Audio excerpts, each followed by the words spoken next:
مش كل اللي ساكت مرتاح، ومش كل اللي بيضحك مبسوط. ناس كتير حوالينا عايشة حياتها ويومها بيعدي وهم مش فاهمين نفسهم.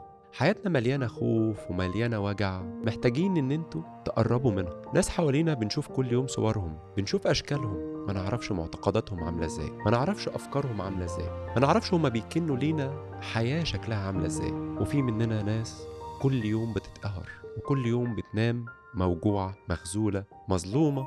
ناس كتير حواليها بتشمت في وجعها، وناس كتير مش حاسة بألمها. وكمان في مننا، وهي دي المهم في الموضوع النهاردة، إن أنا عايز أقول لهم إن أنتوا محتاجين تفهموا حقيقة الوجع اللي أنتوا بتعانوا منه. أوجاعكم الكتير قوي اللي محدش حاسس بيها، ولا أي قلب قادر يكون في رحمة ليكم، بيكون محتاج تقرب وتطبطب لنفسك.